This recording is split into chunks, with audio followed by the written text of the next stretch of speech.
proposée par Philippe Giraud, quatrième partie du traitement des photos panoramiques. Alors nous étions restés sur les deux images ouvertes dans Photoshop, l'image assemblée, nettoyée, recadrée en haut, et le modèle dupliqué et ouvert donc dans l'outil Photoshop. Alors cette photo peut aussi servir d'exemple pour voir ce qu'il est possible de faire en termes de nettoyage d'image. Je vais agrandir un petit peu, puisque vous avez une image qui a été construite sur le même principe, avec un assemblage et un nettoyage, qui ici a consisté à enlever dans la partie droite de l'image un certain nombre de personnages. Alors pour le voir, il suffit de restaurer l'image d'origine et d'annuler le calque où les personnages ont été enlevés, et vous allez voir apparaître ici un certain nombre de personnes supplémentaires. Elles y sont, elles y sont plus, elles y sont. Voilà, ce qui permet d'avoir une photo plus propre, et qui ici met en avant le petit personnage que vous voyez au bord de l'eau. Voilà, donc ça c'était juste pour un exemple. Alors ce qui reste à faire dans cette image, il n'y a plus grand chose. Et il va falloir, alors déjà on va enlever ce qui ne sert à rien. Donc les images du pont ici ne me concernent pas, puisque c'est la plage que l'on veut. On va garder simplement les calques de cadres et de légendes.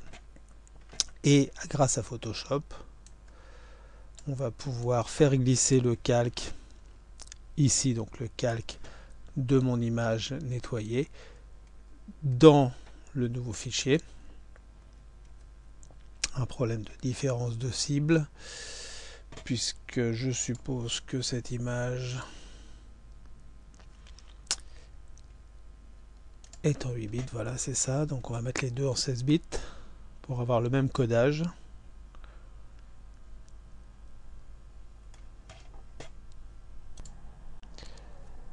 Voilà, donc je renouvelle l'opération. Les deux images étant en 16 bits, maintenant la copie va pouvoir se faire.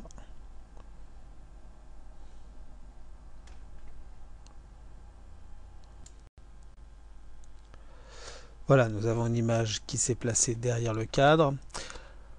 Alors il reste trois choses à faire. La première chose, vous voyez qu'ici il y a un calque de réglage de courbe, alors que je vais mettre au-dessus de l'image, il sera plus visible, que l'on peut activer ou pas. Ici, c'est pas nécessaire, puisque ce traitement a été fait directement dans Lightroom, donc je vais même enlever ce calque. Il va nous rester à cadrer correctement l'image. Alors pour voir ça, on va se positionner donc sur le calque, et on va demander une transformation d'homothétie pour se rendre compte que ici mon image qui est derrière le cadre noir est plus grande que la zone réellement utile. Alors ce fichier, il a été optimisé pour des impressions de 90 cm de large, ce qui est un format standard en panoramique. Et l'assemblage de pixels fait qu'on a quelque chose de plus grand. Donc il faut mieux avoir toujours plus grand que plus petit. Ici, ça va me permettre de positionner mon image comme je souhaite. Et éventuellement, donc de la redimensionner. Alors on a plusieurs possibilités. Si on peut chercher à tout mettre, en tout cas à mettre le maximum derrière l'image, en redimensionnant les bords. Alors selon les proportions, on peut avoir une image déformée, c'est le cas ici, l'image est un peu aplatie. Alors c'est pas forcément gênant, moi je ne me l'interdis pas dans certaines images, mais ici comme on a un personnage sur la plage, c'est pas forcément idéal. Donc je vais décider de perdre un peu de sable, perdre un peu de ciel pour renforcer, pour mettre un peu plus en évidence la scène centrale, les bateaux avec la mer, et faire que les choses ne soient pas trop écrasées.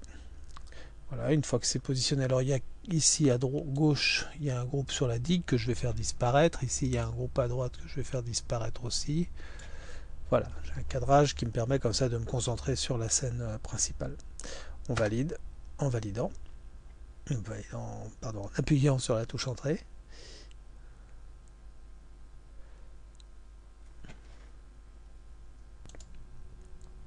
Voilà, l'image est maintenant générée.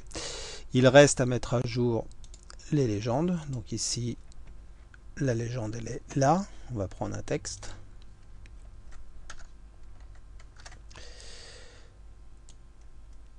Alors ici, on n'est plus à New York, mais en Bolivie, dans un endroit qui s'appelle Copacabana, qui est le port permettant d'accéder aux îles flottantes sur le lac Titicaca, pour ceux que ça intéresse.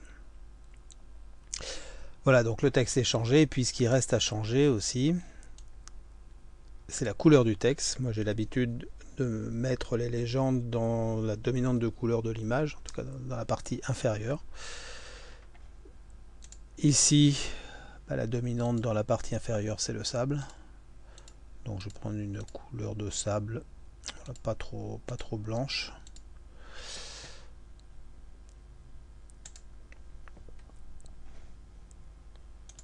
Voilà. On recule pour voir le résultat. Alors on pourrait évidemment faire plein de choses avec Photoshop. Ici, comme les réglages ont été faits dans Lightroom, il n'y a plus grand chose à faire. Mais si on voulait faire des effets plus particuliers, on pourrait rajouter des calques et procéder à des transformations. Voilà, l'assemblage du panoramique avec les 4 étapes est maintenant terminé. Je vous rappelle ces 4 étapes. L'assemblage des photos dans Autopano Pro.